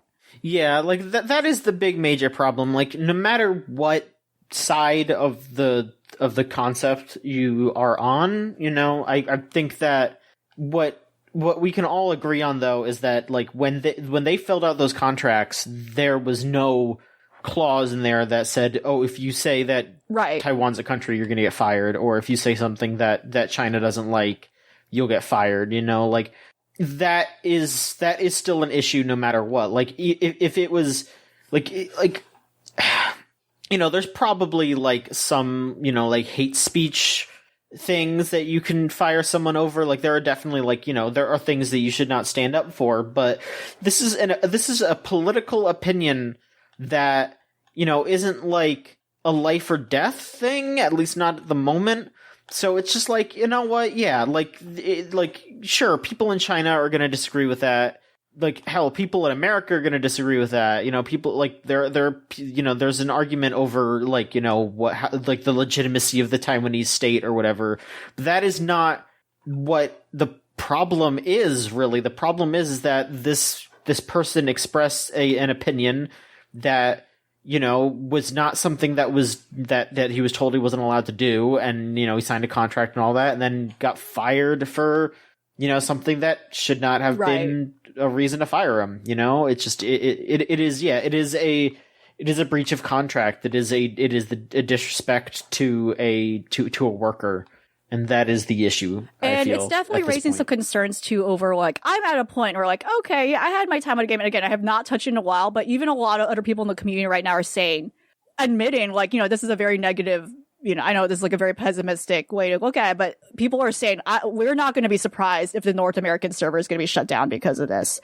And unfortunately, this developer had a history of like stuff like this. And again, like I don't know if outside forces are like influencing it, but they had some tricky stuff in some of their other games in which they shut down I think in one of their newer games, they shut down like the whole Korean server because of like some controversy over like the depiction of like the hanbok and like outfit authenticity, like in regards like, is it Korean, is it Chinese, and like they literally just shut, like again, I don't know if that was their own decision, if it was the publisher of their other, but a whole like server for a country was shut down in one of the recent games. They took a game away from a whole like country and demographic of people because of a kind of similar controversy in regards to challenging and like critiquing national identity. So that's kind of, it's a lot, it's tough. I know, and like it's just upsetting seeing how like something like video games is a very unifying thing, especially when you talk about online games like this that unifies so many people and communities, yet the geopolitical stuff still going on in reality has to impact them in this way. Yeah, it's tricky. It is a very tricky thing. But yeah, hopefully things shake out well. Hopefully they can figure it out. And yeah, I'm not worried about the voice actors at all. These are successful men. They're fine, I think. But I do hope that it has like waken up a lot of people in terms of like other players of this game who have been like, well, in general, I think a lot of, again, like the sentiment of like, okay, a lot of these players are adults and like having interacted like in the community for a while, like I think a lot of people are very much like willing to give up this game if they feel like this is not okay, you know? This is like like Yeah. I'm okay. Like there are other games with like sexy anime men. It's okay. Like you can put it down, right? But yeah, like in terms of the voice actors themselves, I think they'll be fine. Let's see here. Okay, so here's one that I think is it's bad, but it's so stupid that that it's also just it's hilarious because of how just fucking brain dead it is. So, as you all are most likely aware, it is June and it is Pride Month. It is the celebration of non-straight sexualities, I guess I would say, just to make it easy to say there. You know, a lot of like there are the very correct arguments against the whole rainbow capitalism, and you know, just like trying too hard to, you know, seem like you're an ally even though you're absolutely not like really helping or even actively hindering LGBTQ plus folks. So I think a good snapshot of something like that was the Injustice mobile game, you know, which I guess is, you know, still going strong. They are still actively supporting that because, you know, of course, it's a mobile game that they'll continue to support that. So there was a recent, I guess, like, you know, one of those like chase, like, you know, fight this character to get extra points sort of thing. And that character was Poison Ivy, and it was pretty explicitly labeled as a Pride event because Poison Ivy, if I remember correctly, is bi, or is she either way she is gay. now? I don't know. She and Harley Quinn are girlfriends. She is not straight. She is not. Yeah, she is not straight. That's what. Canonically bisexual. Yeah, she is not straight. Yeah. Okay. And so yeah, they basically went happy Pride, beat the shit out of a bi woman. And like, right, like it's so porn taste. Like, yeah, like did they not think about it? It's a fighting game, so like, you know, yeah, everyone's supposed to be fighting everyone. Like, it's not the fact that you can fight Poison Ivy in the first place that is the issue. It is that they went, hey, to celebrate Pride, make sure you explicitly fight one of our gay characters. Like, you know, they very easily could have just been like, hey, you get a bonus if you play as Poison Ivy, you know? Like, they could just have... Or, you know, I don't know how the game works, so I don't know if you have to, like, you know, if it's like it's probably like a gacha or something. So, like yeah, like what? Give her, like, a rate up, or, you know, give everyone a free Poison Ivy, and then maybe give them bonuses for playing as her. Like, right. There are so positive affirmations. Exactly. There are so many things that they could have done that were not costume. that. I bet a costume would have been the easiest thing. I don't know if there are costumes, but I bet like something like a skin, right? Like literally the easiest thing. Yeah, exactly. So they did probably the dumbest possible thing that you could have done, and they apologized and they walked it back. But it's the kind of thing where it's like, it's offensive, but it is just so fucking stupid that, like, I can't help but just be like, holy shit, you people thought you were doing something right? Wow. Like, just laugh at it, because it's so fucking stupid. There was no critical thought. Like, holy shit. No. Yeah. It is at least easier to put the benefit of a doubt in terms of no one actually thinking things through at the studio to put this out. Because, yeah, like, it is very easy to say, oh, well, let's do a skin. Let's do a thing where it's like, play as Poison Ivy and you get bonuses or whatever. Like, you don't have to think too hard in doing rainbow capitalism in a way that is, like, at least still getting to the point of what you're supposed to be getting to. But this is just really missing the mark in a way that is laughable all the way through. Yeah. Mm-hmm. It's real dumb. But I guess speaking of homophobia, Quantic Dreams. So, I don't have it in front of me, but recently there were investigations into the working conditions at Quantic Dreams, the French developers, run by old Mr. David Cage, and creators of such hits as Heavy Rain and Beyond Two Souls and Detroit Become Human, all games that we sure do love at Video Game Choo Choo.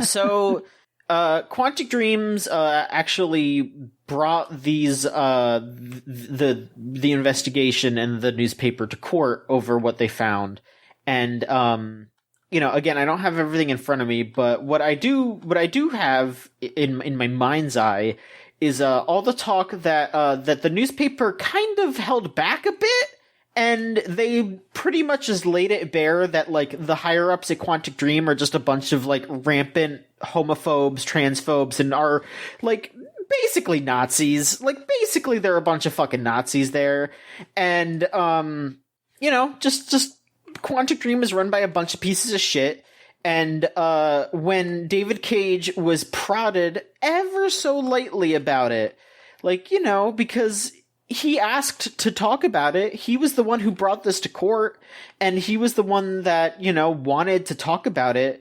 Not only did he, when he was asked to tell the truth, he asked if since this was off the record or, that he wasn't sworn in, if he could lie. So he pretty much was immediately just like, all right, well, I'm ready to lie. When he was pressed about all the awful things that he does, at Quantic Dream, he cried and ran away. Like, he literally started crying on the bench and, ran off instead of just, trying to defend himself. So, to quote, David Cage stammering in tears, exclaiming, "You are interfering in my business. This case is about my honor," before leaving the courtroom, fleeing from the defense lawyers' plea. Fleeing. So yeah, fuck him. Astounding. And also, a raucous ha-ha to him. I hope that all the people running Quantic Dream get what's coming to them, and all the workers there, I hope that you find somewhere better to work, because you deserve to be doing something that isn't that piece of shit's writing. You should be doing something that is good, because there are people that are like, there are very talented folks working there for the graphics, and I mean, I'm sure that there are even writers there that are talented that have to polish the turds that David Cage shits out on this table while he's mid fucking Nazi salute or whatever the fuck he's doing there. Piece of shit. You no longer have to quote unquote hand it to Heavy Rain for being quote unquote pretty okay. You don't. Yeah. Everyone there are shitheads, and I mean, yeah, we can laugh at it, because that's all it deserves. It's all those games deserve is ridicule, because that's all they're good for. So yeah, that's pretty much that. I hope that nobody, gives Quantic Dream the time of day, and I hope that all the people that are working there get out of there as soon as possible. Yeah, there you go. Speaking of people getting out. Yeah, here we go. All right. Now, this is full on hilarious. This is funny as fuck. Oh no. Do you want to talk about it, Maverick? I feel like you're the one that wants to talk about it. As we all found out last night through a post through a reset era, Yuji Naka probably left Square Enix in April. And the main sources of this come from just like an overview of Yuji Naka's actual Facebook profile, I think, where it lists worked at Sega alongside, worked at Sega, worked at all these other companies, worked at Square Enix from January 1st, 2018 to April 30th of 2021. So, yeah, he explicitly updated it to have an end date. Yeah, and the most iconic thing is that he had updated his profile picture, and it no longer includes him wearing Balan's hat. He put the hat away. It's so funny. It's been put away. He became a man abandoned by Balan. That's going to be his Balan Wonderworld 2 character. Punished Naka. But yeah, the important detail is we don't know if he chose to leave or if he was fired. And I think that's what's even kind of sad about it, because I feel like we would have a better idea of either or, but at least me personally, I don't know. I feel like either thing has happened, you know, especially after how poorly the game did, you know. It's sad, but yeah, it is still kind of funny. Yeah, the game crashed and burnt. Like, it was, nobody bought it. Like, I think it sold like 2,000 copies in Japan when it came out. Like, it did, like, garbage. And, you know, like, obviously, you know, like, he'll be fine, you know? Like, he's Yuji Naka. Yeah. He's been in the industry for ages and ages and ages. He'll either find somewhere new or hell, like, at this point, he could retire and he'd be fine. So, like, yeah, it's just, like, I laughed my fucking ass off. Like, as soon as I saw Yuji Naka out at Square Enix after release of, like, I'm sorry, I laughed my ass off. It is so funny. Like, does he not also technically have his own studio to his name? So does he not? Or they made like Balan, like a Balan dev. Like, I think it's like Balan Studio. Oh, okay. Was what he was in charge of. But like, I think that was like under Square Enix. So once he left Square Enix, he's probably, he doesn't have that anymore. Team. Yeah. I think he did have his own team for a hot minute. I think that was like when he made like Ivy the Kiwi and like Rodea the Sky Warrior. But those games are also pretty rough. I think they were rough in a more interesting way than Balan was, though. But that's kind of besides the point. The point is that it's kind of funny that, like, this legendary game developer who, like, the reason why I feel fine laughing about it is because he's gonna land on his feet. Like, who fucking cares? He's fine. Like, it's not like a bunch of, like, innocent workers are gonna lose their jobs or whatever. This is just, like, he's fine. It's funny. Who cares? Yuji Naka will go be Yuji Naka somewhere else. And Balan Wonderworld. Like, the fact that this game was just such a disaster that they, like, are basically gonna, like, you know, they pulled the demo because the demo was so awful.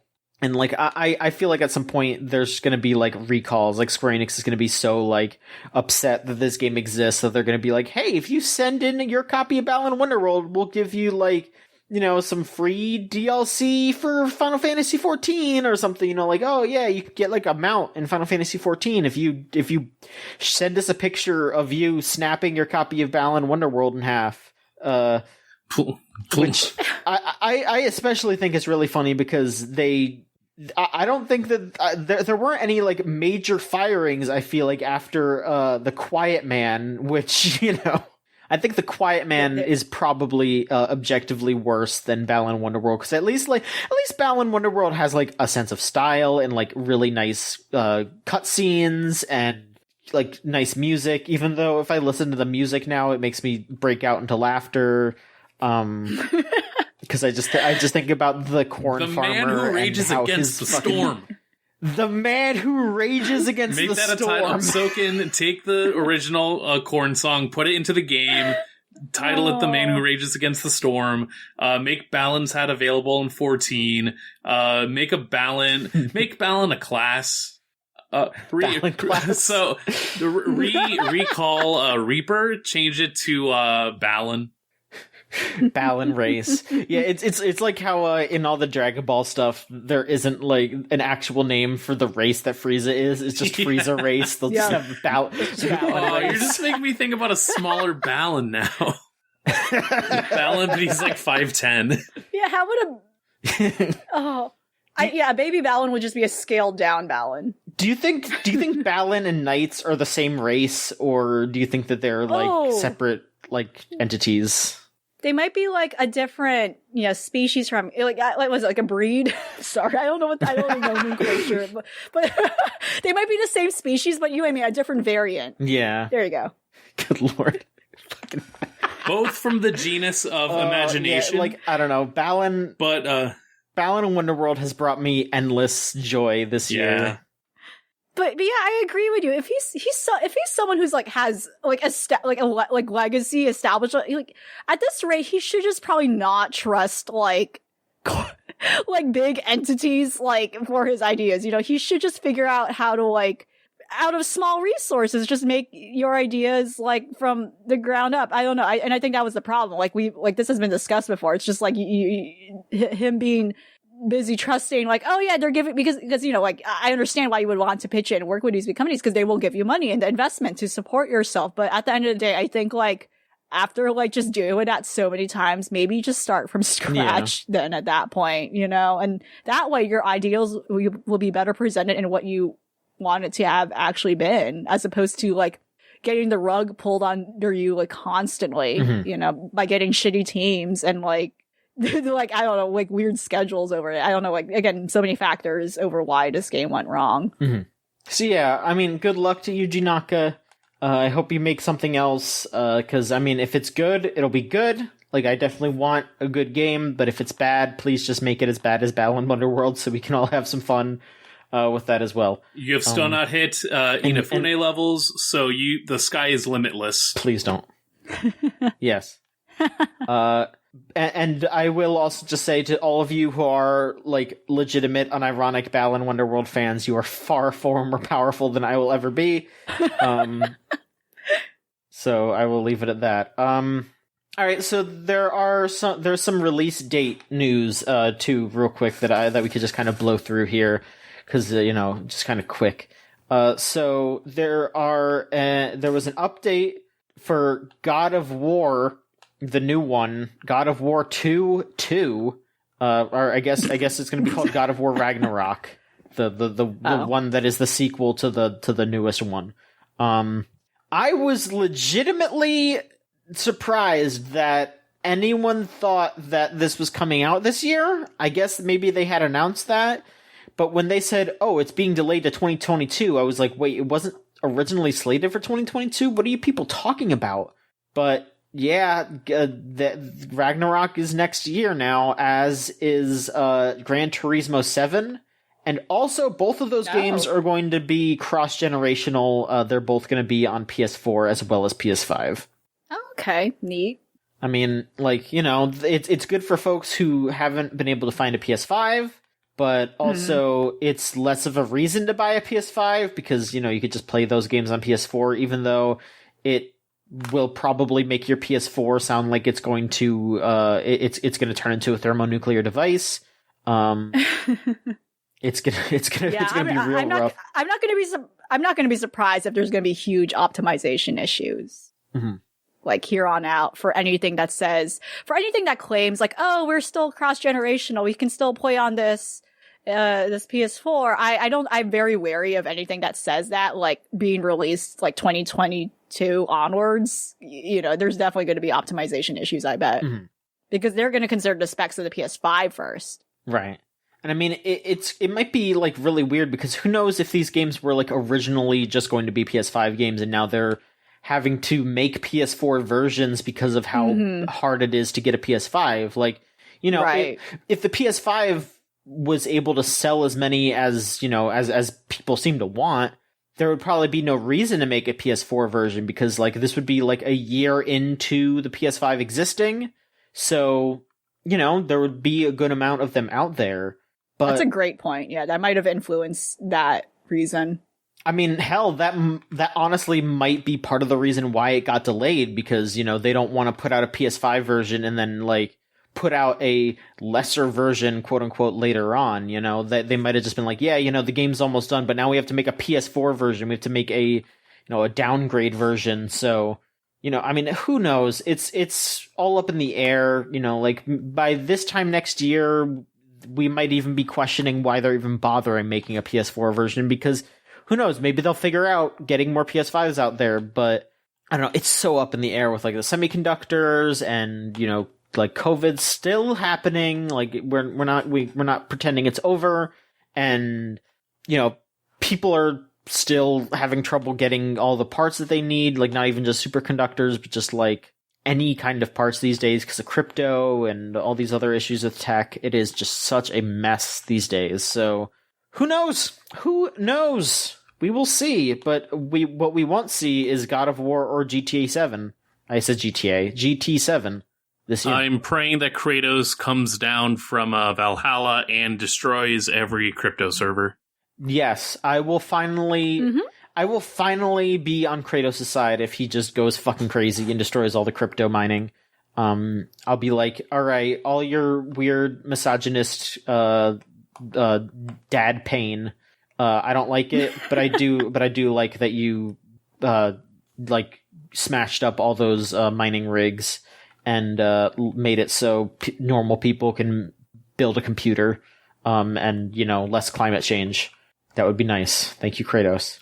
But also another delay here is KOF 15 King of Fighters is delayed to 2022. Pretty simple. They were just like, hey, COVID is really bad in Japan. It's not coming out this year.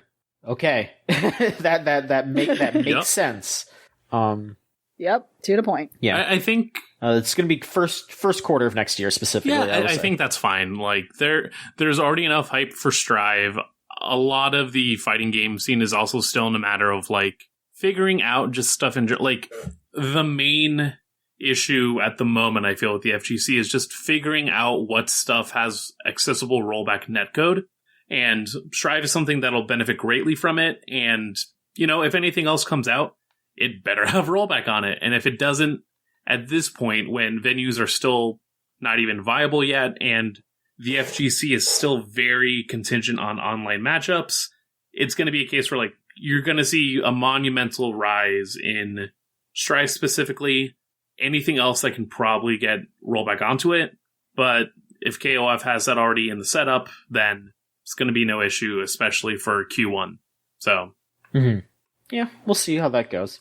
But on the flip side, we have a quick leak about some stuff that's going on. Instead of a delay, we have a confirmed release date.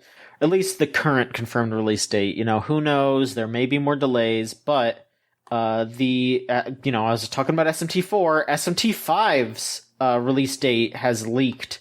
This was probably going to be announced at E3. I know we said we weren't going to talk too much about leaks, but fuck it. Who cares? This one's quick. It is scheduled to drop November 11th, which, it's SMT games always feel so like ephemeral. It's like, especially with 5, it's kind of felt like 5 would not exist. That game doesn't exist until it is in people's hands, I feel like. Yeah. Because they announced that back in 2017. It has been a while. Whoa, that long? Yeah, wow. Yeah. Well, oh gosh. I think the trailer was last year, but they confirmed it. Oh, okay, that's... Yeah. No, okay, that makes sense. Yeah. What? I don't recall watching the trailer that No, early. that was last year. Yeah, that was the trailer was more direct. recent. Yes. Yes. And there were some other little tidbits that got updated on the website as well. Like this leaked because it was posted early on the game's Japanese website. So here are the little tidbits that they said here. It says SMT5 will star an ordinary high school student who is going to a place called Da'ath, where gods and demons do battle. And the character merges with a powerful being and becomes an entity called a Naobino. And then you have to go around the Tokyo that is all fucked up, just like in all the other SMT games where Tokyo gets fucked up and you have to go travel there. And you have to do SMT things. So that's that. It sounds like an SMT game. But November 11th is when that hits. I like that they're pulling from Nocturne specifically, because usually SMT focuses on you just being a person who has access to machinery that'll let you communicate with demons. 3 is unique in the fact that you are in a similar situation as the Demi-Fiend, where you do just become part demon, and that is your immediate means to communicate. So it makes sense that Nocturne would get a release right into the events of 5, especially if they are treading into similar territory here. And our last bit of news is we're going to end on a very good bit of news here. So if you recall last year, itch.io did their big, gigantic Black Lives Matter bundle where they charged you, I think, like $5 or whatever. I mean, and you can give more. But, and they just, let a bunch of creators on itch, just throw their hat into the ring and add their game into this gigantic bundle. And, now this year, itch has done basically the same thing, except the money will be going to, Palestine. Because currently, the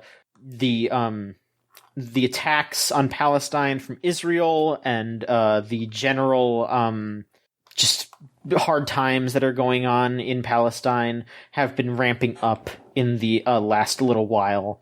So Itch is doing the same thing like they did with the Black Lives Matter bundle, where they are asking for $5. Of course, you can add more if you want. But their goal is to hit $500,000 in about a week. And there are 1,020 items in the bundle, which that might go up because I know that over time the Black Lives Matter bundle did have more things added. And right now, as we speak, as I have refreshed this, they are getting very close to $100,000. And this just launched a few hours ago. So I'm hitting F5 and it's going up by $5. So they're probably by the time this segment is over, they will probably have hit 100,000.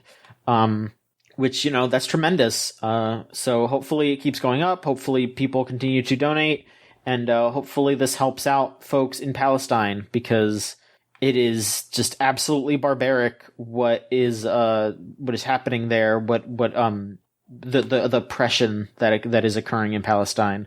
So hopefully this can help out even a little bit. Yeah, just to go a little bit into the specifics of what's here, all profit from this bundle is going to be donated to the United Nations Relief and Works Agency. This agency has provided food assistance for over 1 million Palestinians and will continue to do so in the territories with heavy destruction. And alongside that, will provide emergency mental and physical health protection.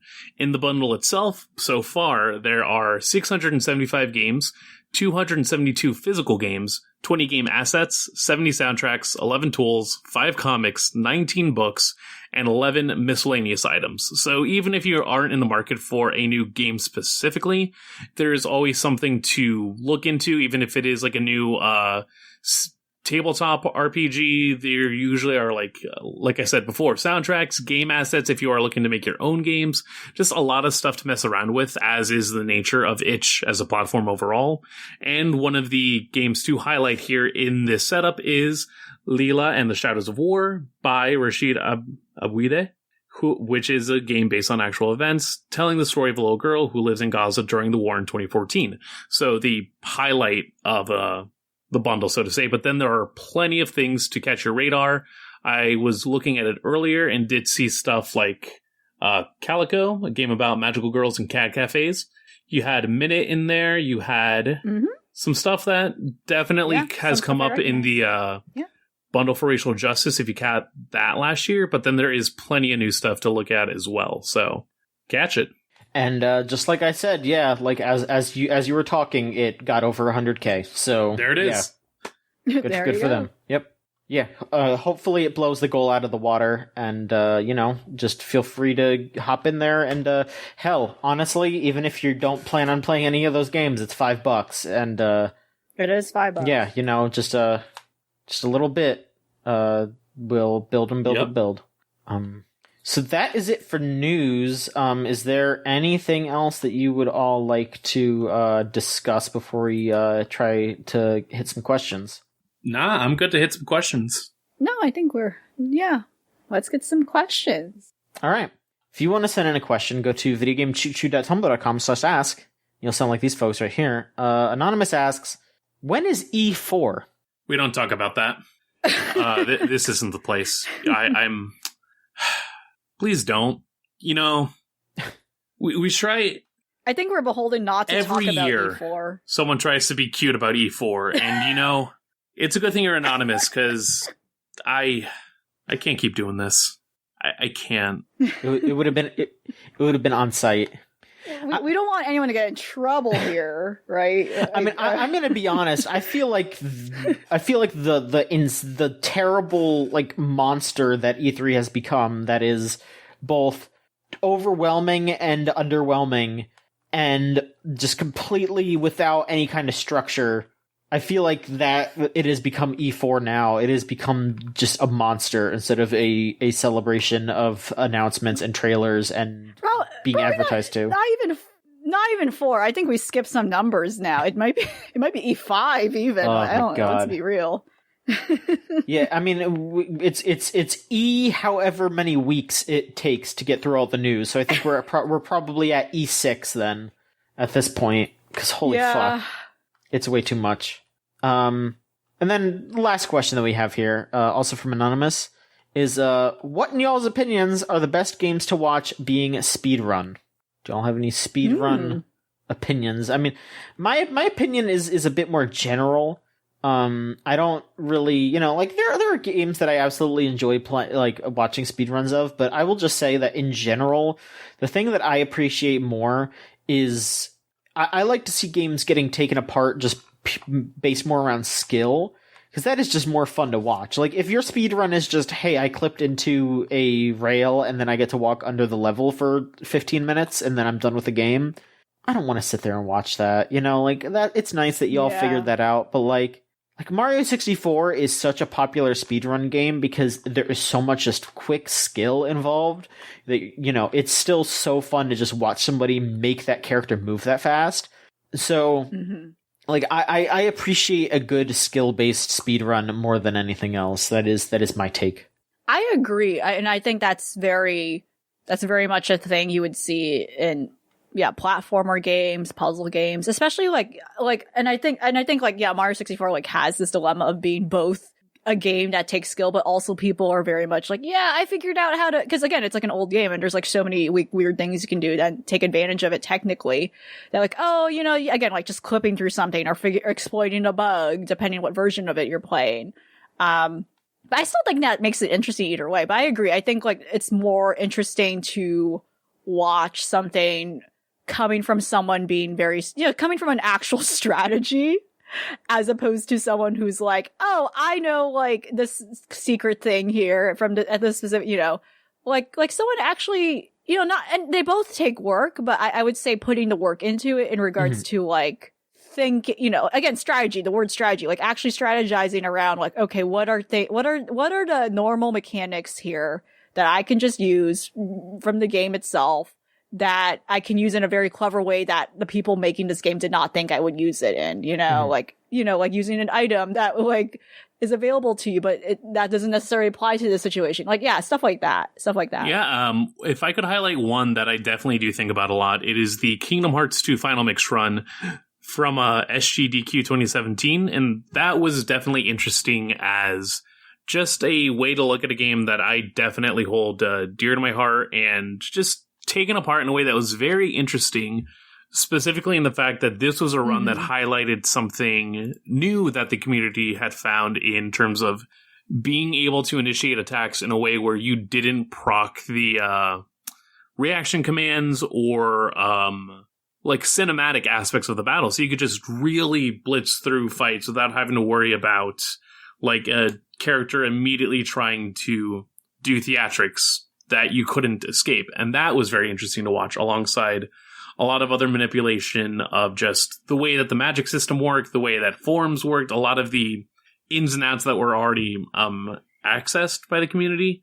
It was just a very fun way to look at the way that works specifically, and the accompanying boss rush that the same runner did right after that. That is also in the SGDQ VODs for that year. Very fun to watch and just go through, and I don't know, like occasionally I'll go back to those to chill out for the gameplay portions. Yeah, I think I watched a bit of that, but not the whole thing. But that's a great point. Like, I think games I've played personally and like watching how someone else might play it in a very different perspective that I didn't think I would think. But at the same time, it's like, and I think that's why I didn't watch the whole thing. I didn't watch that whole run in particular, like for instance, because I don't know, I might get mad at myself watching it, right? I'm like, oh man, why didn't I think of that? Like, this person's cool. Why did I think, like, I spent so long struggling with it. I don't know. But at the same time, that does lend itself to a very fascinating perspective of the game that you probably didn't have when you played it before. So I don't know, but it's definitely a hit or miss. Like, I know for a fact I'm going to like reach moments of something like that where I'm watching a speed run of a game I played, and I'll just be upset at myself, like knocking myself over like, oh man, I wish I knew that. This wouldn't have taken so long to beat, or something like that. But I think it definitely like helps. I think it helps. It feels the enjoyment knowing that this is something you experience personally. Because normally, like, a lot of Let's Plays in general, like, not just like just Let's Plays in general, like, I watch are like games I don't have attachment to. And again, I watch them because it's like, I know I'm not going to play this, or I know this is something I might not be interested in. But like, how the person playing it, and the personality, honestly, that comes into play, makes it a very interesting experience to watch. So that's normally why I would watch video games usually, and why I usually choose to. Mm-hmm. All right. Well, I think that about does it for the show. Thank you both for being on. It was a real treat. I am looking forward to our E3 stuff. I'm just very excited to see how that shakes out. I'm also a little nervous. I'm a little. It's gonna be hectic. It's gonna be a lot. So we'll see how it goes, though. If there's anything about the E3 pre-show, you will know that I will do something in terms of just recording myself. I will steal the stream key and record myself watching all 12 hours of that. Hey, I mean, you know what? Let's do whatever the hell you want. We'll figure it out as we go. I'm just gonna let y'all kind of run free if you want to. That is A-okay with me.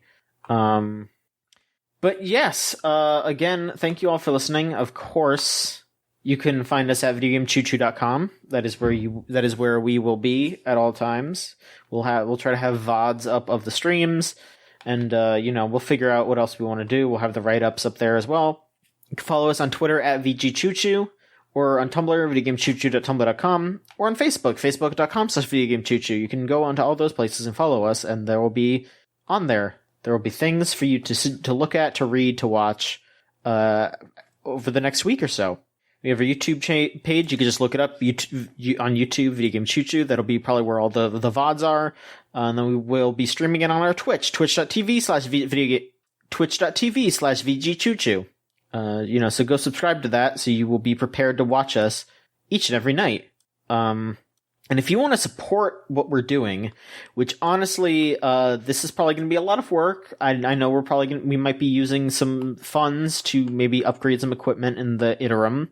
So if you want to help us out in any way, it would be great if you could go to patreon.com/VGCC and just give us $3 a month to get early access to all kinds of stuff. Right now it has been, our anime podcast, Unlimited Railworks, which I do with LV and Maverick here, as well as the host, Rose. She's not here this time, but, she'll be on the anime podcast. You get that a whole week early if you give us $3 a month. And we've also been having some exclusive PDFs of notes. Someone took some notes for Resident Evil 8, and LV, you took notes. This is like a Patreon layer here, where there's the exclusive the early access to the podcast, but then there's also early access to this PDF, which you took notes for the anime we watched, Chunibyo. Right. So if you wanna see LV's dark flame thoughts, her raging notes from the abyss. Sure, yes. Because you had some stuff to say about that show. I did have stuff to say about the show. Yep. But yeah, that's all at patreon.com/VGCC.